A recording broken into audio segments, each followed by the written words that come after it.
What makes California's AB5 labor law so strict? Imagine a law that changes how millions of workers are classified and how companies do business. That's what California's AB5 law does.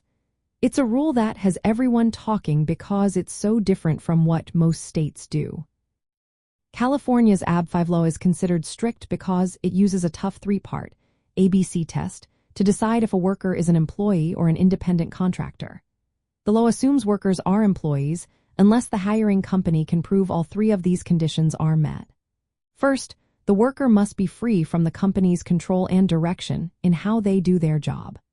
Second, the work they do must be outside the usual course of the company's business. And third, the worker must be independently established in their trade or business, like running their own business or having multiple clients. If a worker fails any one of these points, they must be classified as an employee. That means they get all the protections employees have, like minimum wage, overtime pay, paid sick days, workers' compensation, and unemployment benefits. This strict test puts the burden on companies to prove a worker is truly independent. It makes it much harder to label someone as a contractor just to save money on taxes and benefits. AB5 applies across California and affects millions of workers. It was created to stop companies from misclassifying workers to avoid paying benefits.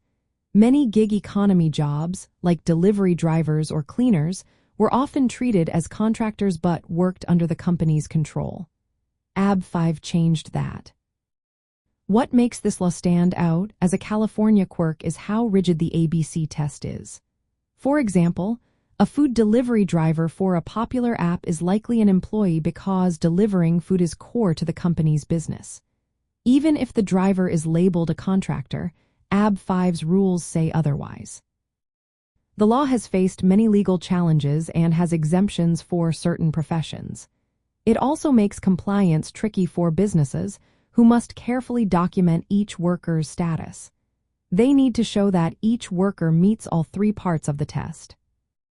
Overall, California's AB5 is so strict because it flips the usual assumption about worker independence. It uses a tough three-part test that's hard to meet and broadly enforces employee protections. That's what makes it one of the most unusual and strict worker classification laws in the country. It's a perfect example of how California's laws can be a little different from the rest of the states when it comes to rules about work and workers.